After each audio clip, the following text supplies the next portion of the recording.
दोस्तों, स्वागत है आपका हमारे चैनल आर.के. वर्मा में गंगाराम पटेल और बुलाखीराम नाई की नई मजेदार कहानी। दोस्तों, काशी यात्रा की वापसी में गंगाराम पटेल और बुलाखीराम सुबह उठकर उस नगर से निकलकर आगे की यात्रा पर चल पड़े। शाम हो जाने पर जब वे विश्राम के लिए एक नए नगर में रुके तो वहां भी बुलाखीराम नाई ने एक अनोखा दृश्य देखा, जिसका रहस्य जानने के लिए वह बेचैन हो उठा। सोने से पूर्व उसने गंगाराम पटेल को उस दृश्य के विषय में बताया। उसने गंगाराम पटेल से कहा, पटेल जी, आज मैंने बाजार से गुजरते हुए जो अनोखा दृश्य देखा, मैं उसका रहस्य जानने के लिए बेचैन हो रहा हूं। मुझे उस रहस्य के विषय में बताइए। हाँ भाई हाँ, बोले पटेल, पर पहले यह तो बताओ कि तुमने देखा क्या था। पटेल जी, मैंने रास्ते में देखा था कि जुलूस निकल रहा था। जुलूस के बीच सोने से बनी एक गाड़ी पर एक कुत्ता बैठा हुआ था, जिसने सोने के वस्त्राभूषण पहने हुए थे। उस गाड़ी को घोड़ों के स्थान पर राजसी वस्त्राभूषण पहने एक व्यक्ति खींच रहा था, बुलाखी ने बताया। बुलाखी की बात सुनकर गंगाराम पटेल ने कहा, बुलाखी, अब तू इस रहस्य के विषय में सुन। इस नगर के राजा का नाम अमीचंद है। यह राजा बहुत नेक इंसान है और जिस व्यक्ति को तू उस गाड़ी में जुटा हुआ देखकर आया है, वह इस राज्य का दीवान है। उसका नाम जीवन सिंह है। उसकी यह हालत कैसे हुई, यह भी सुन। अब से कुछ दिन पूर्व यहाँ का राजा अमीचंद आखेट करने के लिए वन में गया था। वहां उसने एक काले हिरण को देखा, जो अपने दल से बिछुड़कर अकेला ही घास चर रहा था। राजा को वह शिकार उपयुक्त लगा। उसने घोड़ा उसी की दिशा में दौड़ा दिया। हिरण ने उसे अपनी ओर आते देखा तो जान बचाने के लिए वह घने जंगल की ओर दौड़ लिया। राजा ने भी अपना घोड़ा उसके पीछे लगा दिया। अब आगे आगे शिकार और पीछे पीछे शिकारी। लुकाछिपी का खेल आरंभ हो गया। इसी बीच कुछ झाड़ियों के बीच हिरण ऐसा गायब हुआ कि फिर ढूंढे न मिला। राजा ने घोड़े की रास खींचकर उसे रोका और अपने सैनिकों की तलाश में पीछे की ओर निगाहें दौड़ाई, लेकिन उसे अपने साथ आए सैनिक भी दिखाई न दिए। उस हिरण ने राजा को बहुत छकाया था। उसे उसका पीछा करने में परिश्रम भी बहुत करना पड़ा था। राजा को बहुत जोर की प्यास लगी हुई थी। उसका घोड़ा भी बहुत थका हुआ था और अपनी जुबान बाहर निकालकर जोर जोर से अपनी टांगें जमीन पर पटक रहा था। राजा ने पानी की तलाश में इधर उधर नजरें दौड़ाई, किंतु जब किसी भी दिशा में दूर दूर तक उसे कोई सरोवर या नदी नहीं दिखाई दी तो वह एक पेड़ के नीचे बैठकर विश्राम करने लगा। बुलाखीराम, जिस समय प्यास से व्याकुल होकर राजा उस वृक्ष के नीचे बैठा विश्राम कर रहा था, उसी समय दैवयोग से एक कुत्ता न जाने कहां से उसके पास आ पहुंचा और राजा की ओर याचना भरी निगाहों से देखने लगा। कुत्ता शायद भूखा था। राजा ने कुत्ते को पुचकारा तो भोजन की आशा में कुत्ता पूंछ हिलाता उसके पैरों के पास बैठा। राजा ने तब अपने घोड़े की पीठ पर लटके भोजन के पात्र से 2 रोटियां निकाली और कुत्ते के आगे रख दी। कुत्ते ने कुछ ही देर में दोनों रोटियां खा लीं, फिर वह एक दिशा में चल पड़ा। उसे जाते देख राजा ने सोचा कि भोजन के बाद हर प्राणी को पानी की जरूर आवश्यकता पड़ती है। शायद यह कुत्ता भी पानी पीने जा रहा है। ऐसा विचार कर घोड़े की रास थामकर राजा उस कुत्ते के पीछे पीछे चल पड़ा। कुछ ही देर बाद कुत्ता एक सरोवर पर पहुंचा और उसके जल में मुंह डालकर पानी पीने लगा। राजा ने भी सरोवर का जल पीकर अपनी तृष्णा शांत की। घोड़ा भी भरपेट पानी पीकर तृप्त हो गया। दिन ढलने लगा था। आठ राजा अपने घोड़े पर बैठा और अपने नगर को लौट पड़ा। राजा के प्रेम में पगा वह कुत्ता भी उसके पीछे पीछे चलकर नगर में चला आया। महल के दरवाजे पर पहुंचकर राजा घोड़े से उतरा तो उसने कुत्ते को भी वहीं खड़ा पाया। यह देखकर राजा ने उसे दुत्कारा नहीं बल्कि प्यार से कुत्ते को पुचकारा, उसकी पीठ पर हाथ फिराया और उसे अपने महल में ले आया। उस दिन से वह कुत्ता परोक्ष रूप से राजा का एक सचेत प्रहरी बन गया। राजा जब रात को सो जाता तो वह कुत्ता बाहर रहकर कक्ष की रखवाली करता। राजा भी कुत्ते की हर जरूरत का ध्यान रखने लगा। बुलाखी। राजा का दीवान प्रधानमंत्री बहुत महत्वाकांक्षी व्यक्ति था। राजा उस दीवान पर बहुत विश्वास करता था और उसने उसे काफी अधिकार दे रखे थे। राजा इस बात से वाकिफ नहीं था कि वह दीवान चोरी छुपे राजा के विरुद्ध षड्यंत्र रच रहा था।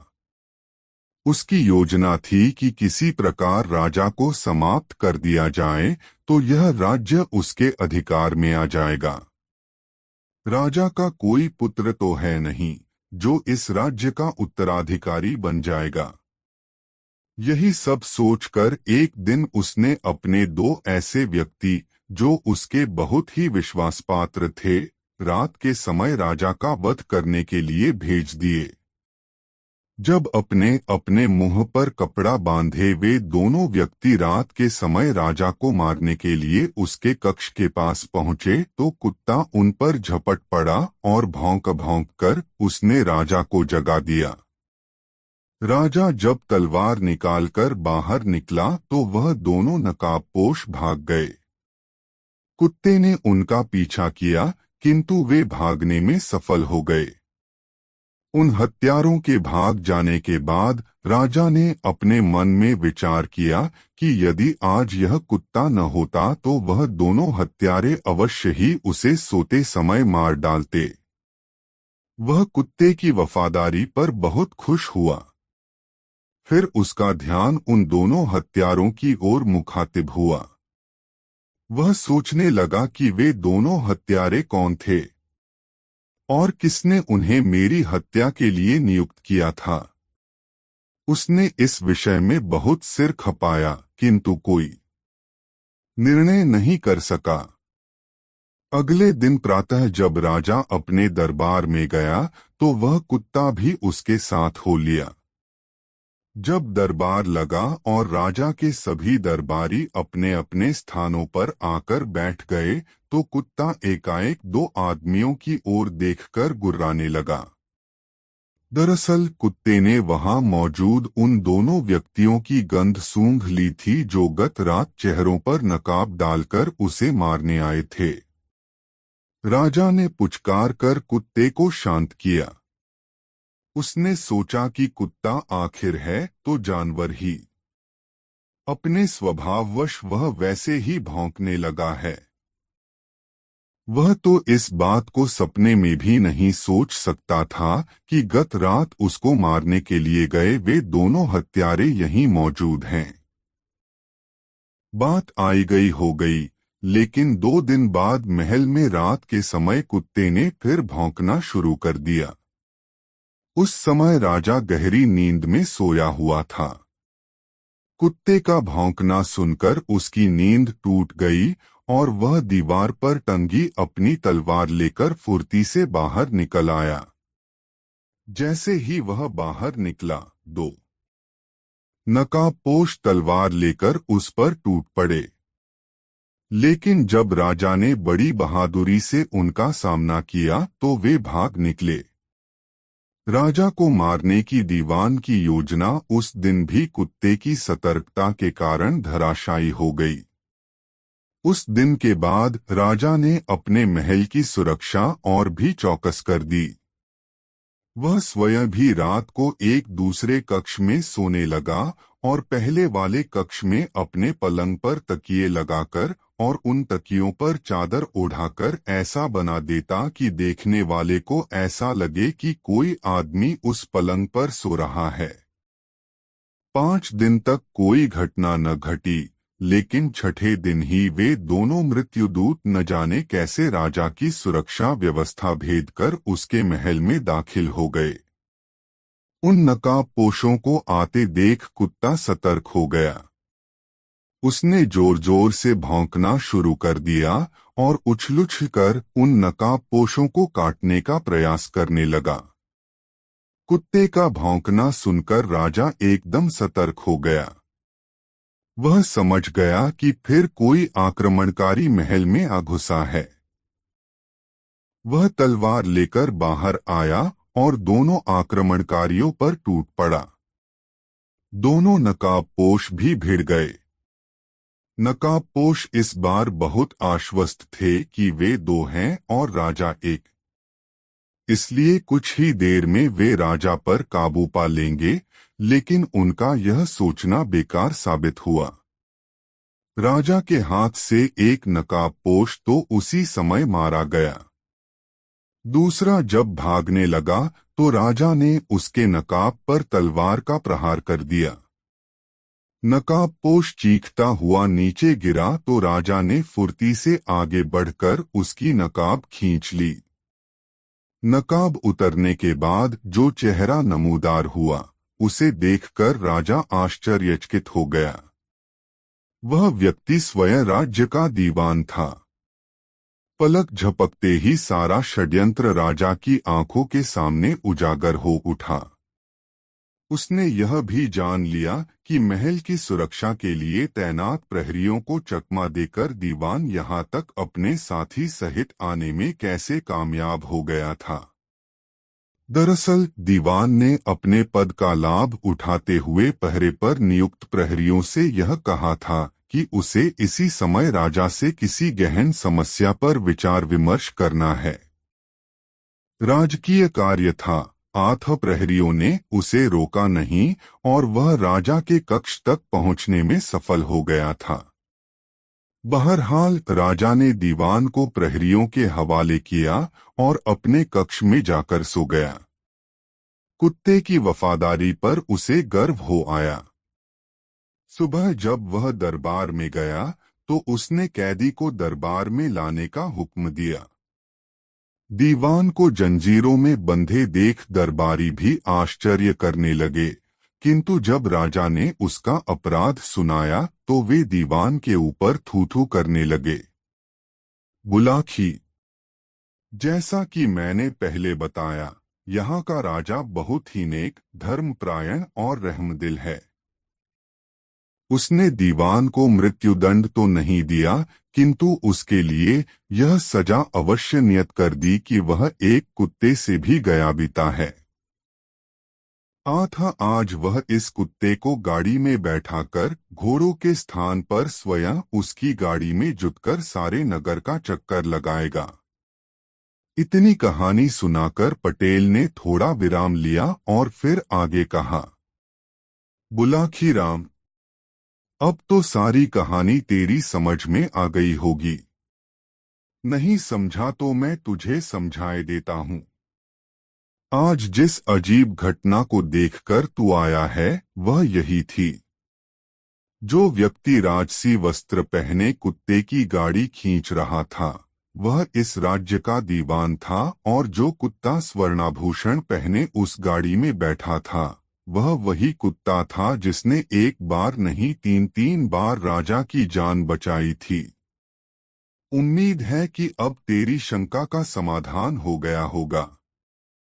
हाँ पटेल जी, शंका का समाधान हो गया, बुलाखी बोला, पर मैं यह सोच सोच कर परेशान हो रहा हूँ कि कैसे कैसे नमकहराम आदमी हैं इस दुनिया में, जो सामने तो स्वामी भक्त होने का दिखावा करते हैं लेकिन चोरी छिपे मालिक की पीठ में छुरा घोंपने से बाज नहीं आते। इसी का नाम तो दुनिया है, बुलाकी राम।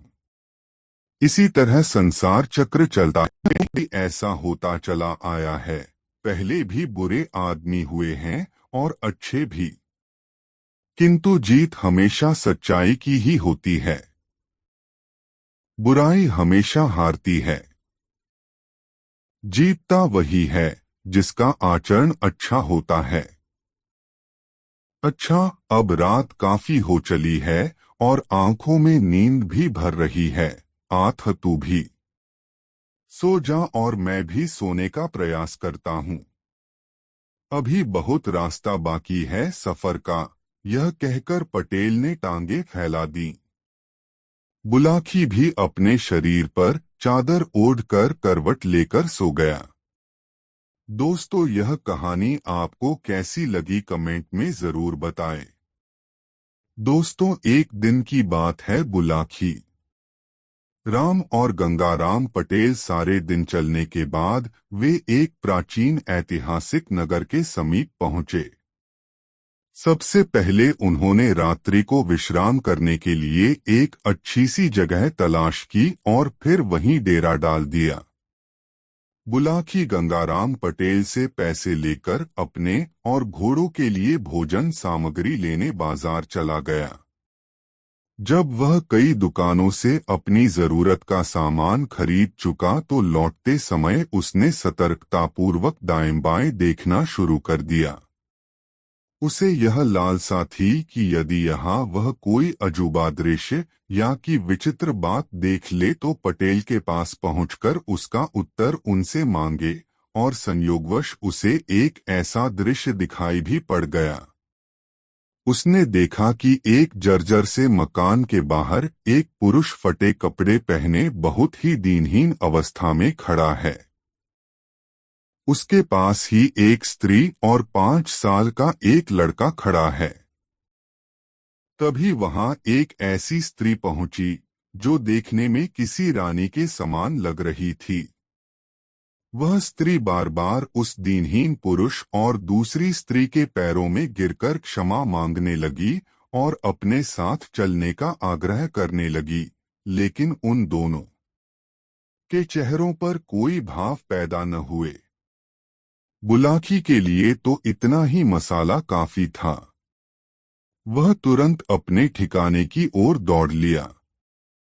वह सोच रहा था कि आज मैं इस प्रश्न को पूछकर गंगाराम पटेल को अवश्य छकाऊंगा। जरूरी नहीं है कि पटेल जी के पास हर प्रश्न का उत्तर हो। इस बार वे मेरे प्रश्न का उत्तर नहीं दे पाएंगे और मुझे वापस लौट जाने का बहाना मिल जाएगा। जब वह अपने ठिकाने पर पहुंचा, उस समय गंगाराम पटेल संध्या वंदन करके फारिग हो चुके थे। आते ही बुलाकी ने कहा, पटेल जी, आज मैं इस नगर में एक ऐसा अजूबा दृश्य देखकर आया हूँ जिसका उत्तर आपसे देते नहीं बन पड़ेगा। अच्छा, पटेल ने मुस्कराकर पूछा, ऐसा क्या देखकर आया है जो इस तरह उत्साहित हो रहा है? भला मैं भी तो सुनूं वह बात। बुलाकी ने तब चटखारे ले लेकर वह सारी बातें उन्हें बता दी जिसे उसने रास्ते में देखा था। अंत में वह अपने चिरपरिचित अंदाज में बोला, अब मुझे इस रहस्य के बारे में बताओ पटेल जी, वरना मैं तो चला वापस अपने गांव की ओर। हाँ हाँ, जरूर चले जाना बुलाकी, पटेल जी विनोद पूर्वक बोले, लेकिन जाएगा तो कल सुबह ही न। अभी तो रात्रि सिर पर खड़ी है। यात्रा से थके हारे आए हैं। पहले कुछ खा पी कर विश्राम तो कर लें। सोते समय मैं तुझे इस रहस्य के बारे में बता दूंगा। भोजनादि से निवृत्त होकर बुलाकी ने पटेल का हुक्का भरकर रख दिया। पटेल बिस्तर पर लेट गए और बुलाकी के प्रश्न का उत्तर देना शुरू किया।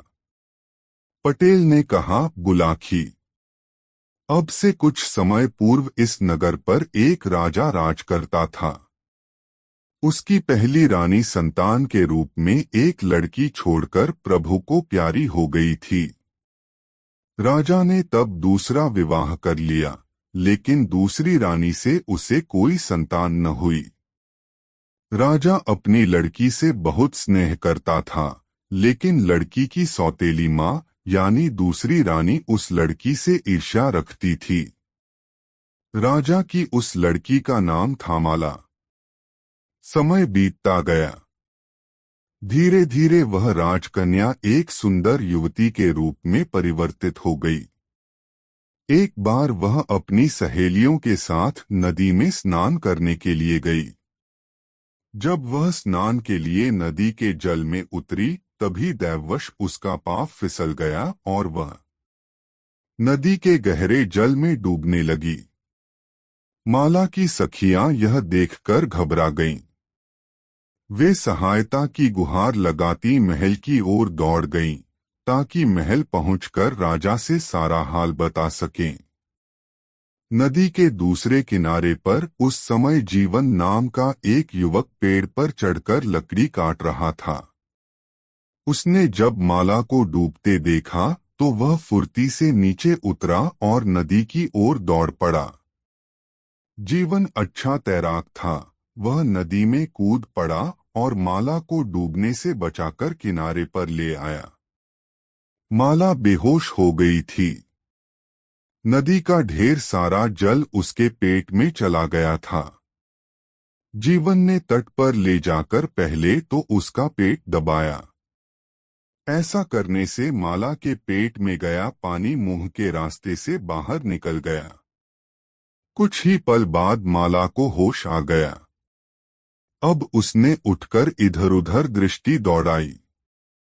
उसकी सारी सखियां वहां से गायब थीं। यह देखकर वह घबरा सी गई। माला की ऐसी स्थिति देखकर युवक जीवन ने उसे तसल्ली दी और कहा, घबराइए नहीं, अब आप बिल्कुल सुरक्षित हैं। कोई भय की बात नहीं है। आपकी सखियों ने आपको डूबते देखा तो वे भयभीत हो गई थीं, इसीलिए सहायता के लिए नगर की ओर दौड़ गईं। अब शायद वे सहायता के लिए कुछ आदमी लेकर लौटने ही वाली हैं। माला ने कृतज्ञता भरी नजरों से युवक जीवन की ओर देखा। उसे वह युवक बहुत ही भला लगा। शरीर से हृष्ट-पुष्ट और गोरेचिट्टे रंग का जीवन पहली ही नजर में उसके हृदय में उतर गया। उसी समय राजा भी अपने आदमियों के साथ वहां पहुंच गया। अपनी बेटी को सुरक्षित देखकर उसे बहुत खुशी हुई। उसने माला से उस युवक का परिचय पूछा तो माला ने बताया, पिताजी, आज मैं इस युवक की कृपा से ही जीवित बच सकी हूँ। अगर यह नौजवान समय पर पहुंचकर मुझे नदी के जल में से निकाल न लेता तो मेरा प्राणांत हो गया होता। राजा ने जीवन का बहुत बहुत आभार माना। उसने उसे अपने महल में ले जाकर पुरस्कार देना चाहा, लेकिन जीवन ने इस काम के बदले राजा से कोई भी पुरस्कार लेने से स्पष्ट इनकार कर दिया। उसने कहा, राजन, आपकी बेटी को मैंने किसी पुरस्कार को प्राप्त करने के लिए नहीं बचाया है। मैंने तो इसे इसलिए बचाया है क्योंकि यह एक इंसानी फर्ज था। अगर इसे डूबता देखकर मैं खामोश हो जाता तो प्रभु की नजरों में दोषी कहलाता और तब मुझे नरक में ही जगह मिलती। इसलिए मुझे पुरस्कार देने की बात भूल जाइए और राजकुमारी को महल में ले जाकर इनका उपचार कराइए। इस समय इन्हें उपचार की बहुत आवश्यकता है। जीवन के इस उत्तर से राजा उससे अत्यंत प्रभावित हुआ और उसकी मानवता ने उसे उसी घड़ी से जीवन का बेदाम का गुलाम बना दिया। उसने जीवन से कहा, युवक, तुम हमसे कोई पुरस्कार नहीं लेना चाहते तो न सही, किंतु क्या तुम कुछ दिन के लिए हमारा आतिथ्य भी स्वीकार नहीं कर सकते? जीवन से अब इनकार करते न बना। उसने कुछ दिन के लिए राजा का मेहमान बनना स्वीकार कर लिया। राजा उसे अपने महल में ले आया।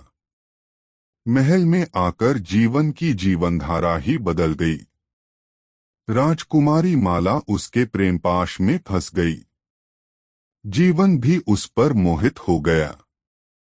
परिणाम यह निकला कि राजा ने उसे अपनी बेटी के लिए उचित वर समझकर उसके साथ माला का विवाह कर दिया। इतनी कहानी सुनाकर गंगाराम पटेल ने अपने हुक्के से एक गहरा कश खींचा। ढेर सारा धुआं अपने हलक से उगलते हुए उन्होंने बुलाखी से कहा, बुलाखी, क्या तुझे यह जानने की उत्सुकता नहीं हो रही कि आखिर वह युवक जीवन था कौन, जो देखते ही देखते एक राजकुमारी का पति और एक राजा का जामाता बन गया? उत्सुकता तो है पटेल जी। बताइए न, कौन था वह युवक जीवन? उसके माता पिता और परिवार के बारे में भी बताइए। तो सुन बुलाखी, पटेल बोले, जीवन नाम का वह युवक एक गरीब किसान का लड़का था। उसके पिता ने उसे एक ऋषि के आश्रम में विद्याध्ययन के लिए भेजा हुआ था। उस समय वह आश्रम में रह रहे अपने सहपाठियों और ऋषि तथा ऋषि पत्नी के भोजन के लिए नदी किनारे सूखी लकड़ियां काटने आया हुआ था। संयोगवश ही उसकी नजर नदी के जल में डूबती हुई राजकुमारी माला पर पड़ गई और उसने दौड़कर नदी में कूदकर उसे बचा लिया था। जब राजा ने उसे अपनी कन्या के लिए वर चुन लिया तो उसने आश्रम में अपने गुरु और सहपाठियों को यह सूचना पहुंचाई। अपने पिता को भी उसने सूचित कर दिया।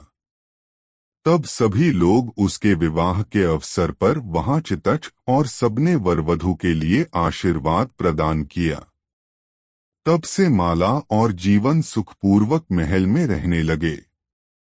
अब हे बुलाखीराम, तुम आगे का हाल सुनो, यह कहकर पटेल जी ने आगे की कथा सुनाई। विवाहोपरांत जब माला और जीवन महल में रहने लगे तो राजा की उस रानी की ईर्ष्या हुई। माला से तो वह पहले ही बहुत जलती थी। जीवन भी जब महल में ही रहने लगा तो ईर्ष्या में और भी वृद्धि हो गई। उधर राजा ने भी राजकार्य का अधिकांश दायित्व अपने जामाता जीवन को सौंप दिया था। एक दिन तो उन्होंने भरे दरबार में यह भी ऐलान कर दिया कि मेरे बाद इस राज्य का उत्तराधिकारी मेरा जामाता जीवन ही होगा।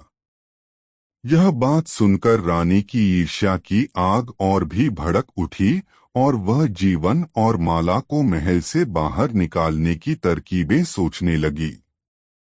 एक दिन उसने एक योजना बना ली और रानी कैकेयी की तरह अपने राजसी वस्त्र उतारकर मैले कुचैले वस्त्र पहनकर कोप भवन में जा लेटी। शाम को दरबार से लौटकर राजा ने उसके रूठने का कारण पूछा तो उसने जीवन पर आरोप लगाते हुए कहा कि वह उसका पातिव्रत्य धर्म नष्ट करना चाहता था। रानी की यह बात सुनकर राजा ने क्रोध में भरकर बिना कोई छानबीन किए जीवन को राज्य से बाहर निकल जाने का आदेश दे डाला। जब जीवन जाने लगा तो माला भी महल का अपना सारा सुख त्याग कर उसके साथ चलने को तैयार हो गई।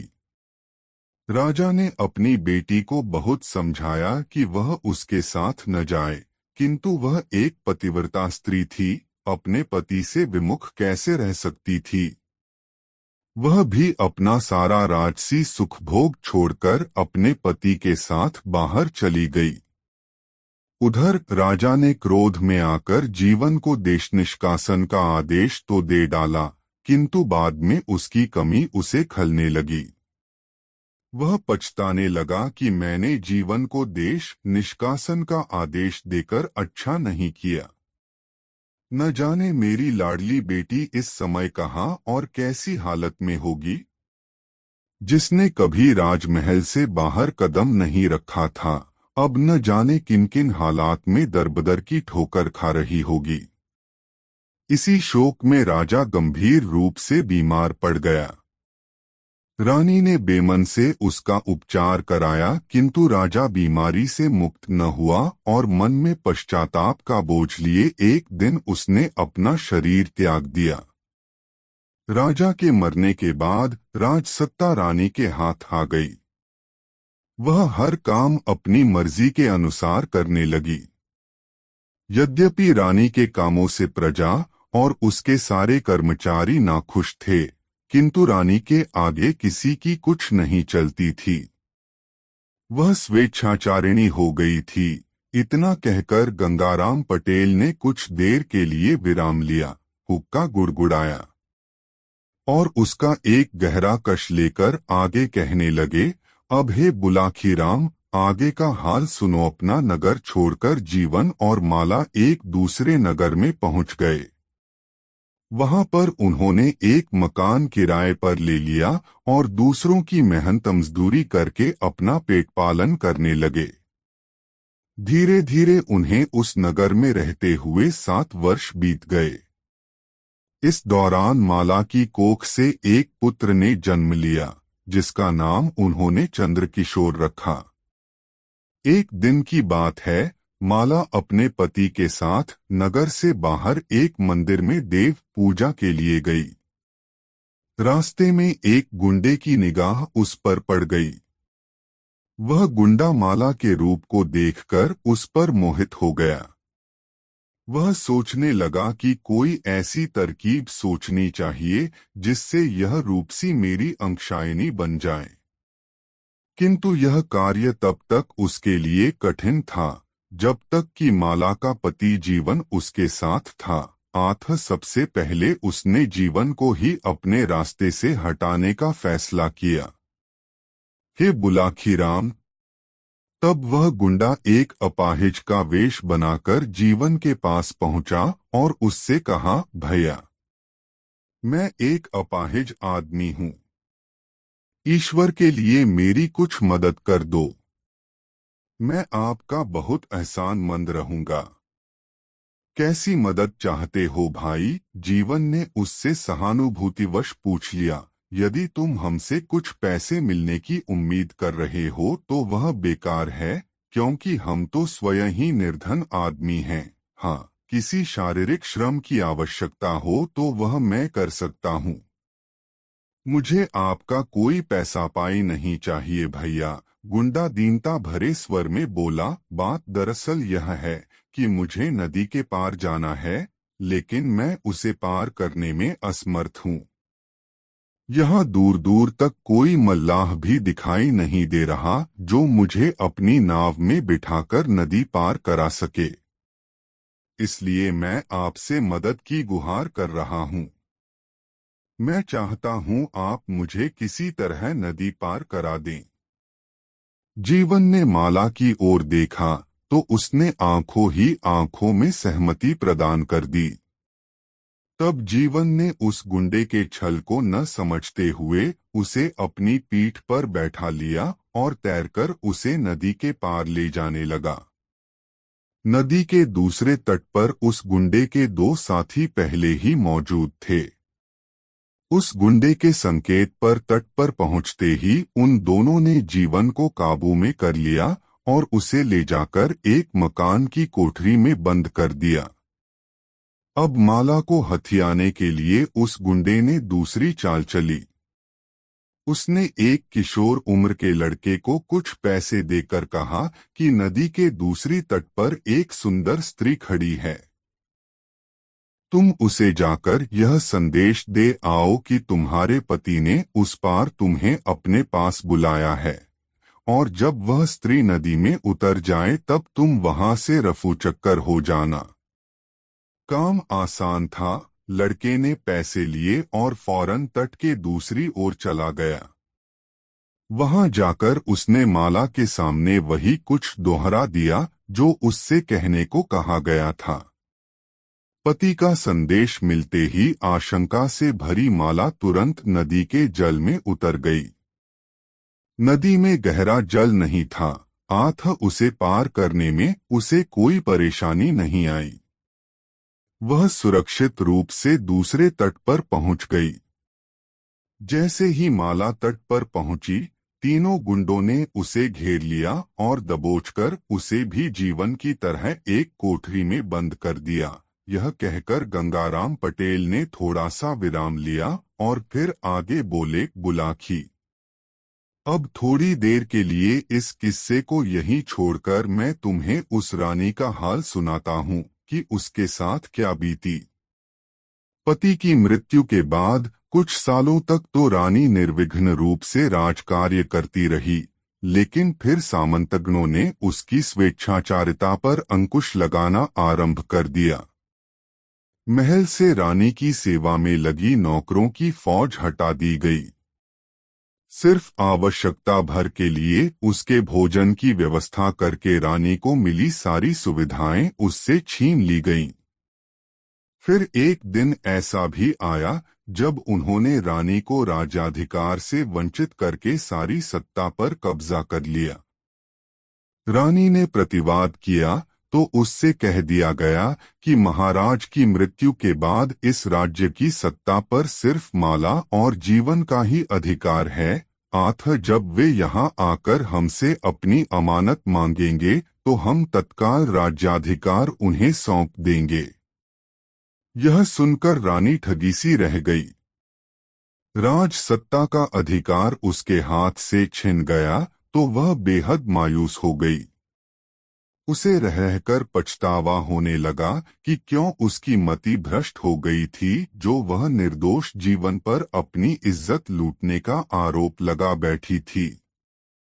उसे अब यह भी लगने लगा कि उसका जीवन माला और जीवन की उपस्थिति में ही सुरक्षित रह सकेगा, अन्यथा सामंतगण कोई षड्यंत्र करके उसे मरवा डालेंगे। यह सब सोचकर ही रानी माला और जीवन को तलाश करने के लिए बाहर निकल पड़ी और उनकी खोज करते करते उस नगर में पहुंच गई जहां वे दोनों रह रहे थे। और अब माला और जीवन का हाल सुनो, पटेल बोले। जैसा कि मैं बता चुका हूं, उन गुंडों ने माला और जीवन को एक ही मकान की अलग अलग कोठरियों में बंद कर रखा था। उधर अपने घर पर उनका 7 वर्षीय बेटा चंद्रकिशोर बेचैनी से उनके घर लौटने की प्रतीक्षा कर रहा था। जब काफी देर हो गई और उसके माता पिता देव पूजा से वापस न लौटे तो उसकी चिंता बढ़ गई।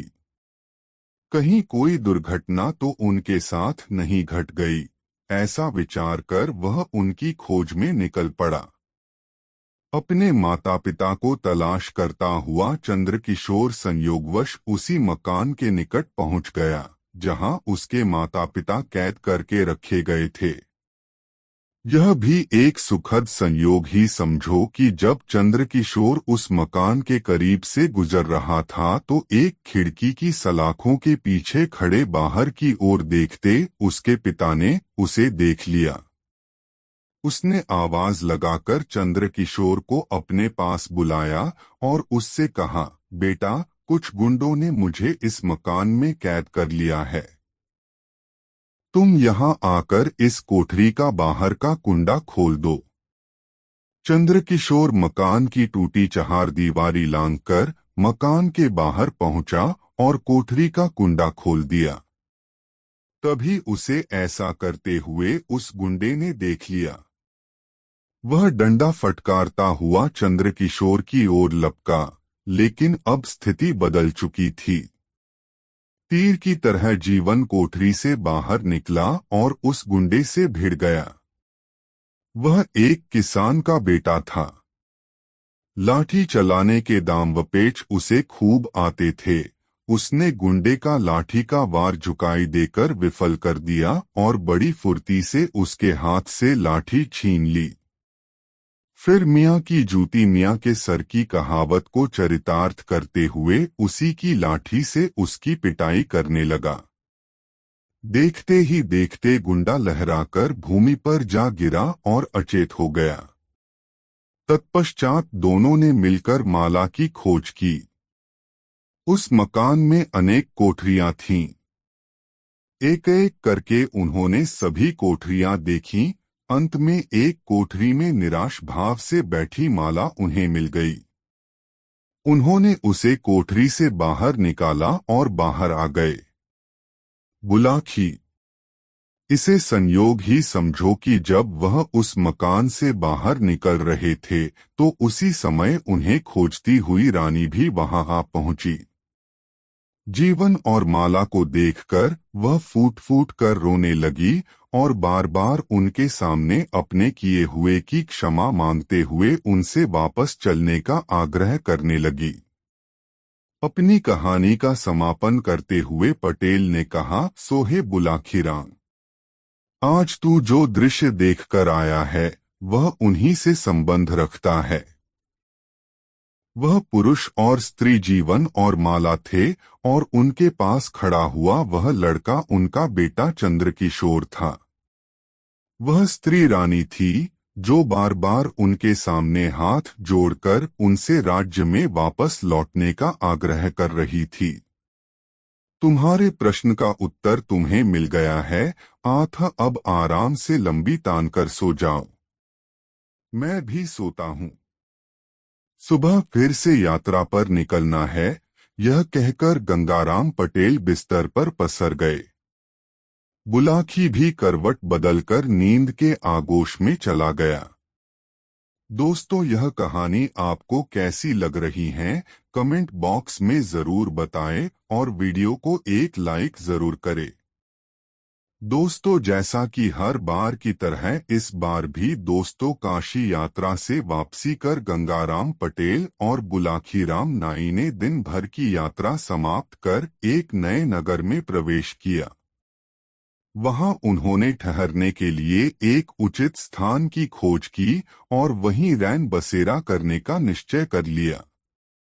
हस्बे मामूल के मुताबिक पटेल ने बुलाकी को पैसे देकर शहर में भोजन का सामान लेने भेज दिया और स्वयं अपनी दिनचर्या को निपटाने में व्यस्त हो गए। बुलाकी इस बार भी लौटा और एक नई खबर उसके पास तैयार थी। उसने सोचा इस खबर को पटेल को अभी सुनाऊंगा तो पटेल जी यह कहकर टाल देंगे कि रात्रि होने दे, भोजन करने के पश्चात बिस्तर पर लेटते समय तुझे तेरी बात का उत्तर दे दूंगा। इसलिए उसने वह बात उस समय पटेल को नहीं बताई। वह बात को पेट में डाले रहा। जब वे दोनों भोजन करके निवृत्त हो गए तब बुलाकी ने बात छेड़ी। पटेल जी, आज भी इस शहर में मैं एक नई घटना देख आया हूँ। ठीक है, उस घटना का वर्णन कर। फिर उसे सुनकर मैं तेरी बात का उत्तर दूंगा, पटेल ने कहा। पटेल जी, आज इस नगर में मैंने एक स्थान पर कुछ लोगों को खड़े देखा तो उत्सुकतावश मैं भी यह देखने पहुंच गया कि ये लोग गोल दायरा सा बनाए क्या कर रहे हैं। मैं भीड़ के मध्य पहुंचा और आगे को दृष्टि दौड़ाई तो देखा कि एक आदमी जमीन के अंदर सिर तक गड़ा है। उसका सारा शरीर तो भूमि में दबा हुआ था, मात्र उसका सिर ही जमीन से बाहर था। वहीं एक बड़ी सी जूती पड़ी थी। लोग बारी बारी से उस व्यक्ति के नंगे सिर पर जूती मारते और आगे बढ़ जाते थे। यह देखकर मेरी जिज्ञासा बढ़ गई और मैं मन में यह विचार करता हुआ लौट आया कि इसका रहस्य पटेल जी से ही पूछूंगा। अब आप मुझे उस व्यक्ति के विषय में बताएंगे तो मेरी जिज्ञासा शांत होगी। बुलाकी, तेरी जिज्ञासा मैं अवश्य शांत करूंगा, लेकिन तुम कहानी के बीच बीच में हुकारा जरूर देते रहना ताकि मुझे लगे कि तू ध्यान और दिलचस्पी से सारी कहानी सुन रहा है, पटेल ने कहा। मैं ऐसा ही करूंगा पटेल जी, बुलाकी ने कहा। अब आप अपनी कहानी आरंभ तो कीजिए। तो सुन बुलाकी, यहाँ से बहुत दूर चंपावती नाम का एक नगर है। उस नगर पर राजा चंद्रदत्त का अधिकार था। चंद्रदत्त के पिता की कुछ ही समय पहले मृत्यु हुई थी। जब चंद्रदत्त राजगद्दी पर बैठा तो वह प्रजा के कल्याण के लिए नई नई योजनाएं सोचने लगा। लेकिन कहावत है कि मेरे मन कछु और है, साईं के मन कछु और। राजा जब तक प्रजा के हित में उन योजनाओं को अमली जामा पहनाता, नगर में एक महामारी फूट पड़ी। उस महामारी से सैकड़ों लोग नित्य ही कालकवलित होने लगे। हालत ऐसी हो गई कि जब घर वाले घर के मृत व्यक्ति को श्मशान में दाह कर वापस लौटते तो उन्हें घर में दूसरी लाश तैयार मिलती। यह स्थिति देखकर नगरवासी घर बार छोड़कर दूसरे राज्यों में भागने लगे। पूरे राजमहल में सिर्फ राजा ही अकेला रह गया। तब उसने सोचा था कि मैं अकेला ही यहाँ रहकर क्या करूँगा? प्रजा ही नहीं रही तो राजा कैसा? एक दिन वह भी कुछ धन अपने साथ लेकर वह नगर छोड़ आया। वह एक सामान्य नागरिक की तरह कई राज्यों में घूमता रहा, फिर इस नगर में आ गया। इतने दिन तक दूसरे राज्यों में घूमते रहने के कारण जो धन वह अपने साथ लाया था, सब खर्च हो गया। अब उसे चिंता हुई जीविका कमाने की। राजा चंद्रदत्त खूब हृष्ट-पुष्ट नौजवान था। अस्त्र शस्त्र चलाने में वह निपुण था। जब वह यहाँ के राज दरबार में नौकरी पाने की इच्छा से राजा के सम्मुख पेश हुआ तो राजा ने पहली ही नजर में उसके अंदर छिपी हुई प्रतिभा की पहचान कर ली और उसे अपने अंगरक्षक की नौकरी दे दी। तब से चंद्रदत्त रात दिन अपने स्वामी की सुरक्षा का ध्यान रखने लगा। बुलाखी। एक दिन जब चंद्रदत्त रात के समय राजा के महल में पहरा दे रहा था तो उसने महल के बाहर से किसी स्त्री के रोने की आवाज सुनी। वह स्त्री बड़े करुण स्वर में विलाप कर रही थी। उसका वेदना से भरा स्वर सुनकर चंद्रदत्त से रहा नहीं गया। उसने अपने स्थान पर एक अन्य प्रहरी को खड़ा किया और महल से बाहर निकलकर उस दिशा में चल पड़ा जहां से रोने की आवाज आ रही थी। कुछ आगे चलकर उसने देखा कि सरोवर के किनारे एक बेहद रूपवान स्त्री बैठी विलाप कर रही है।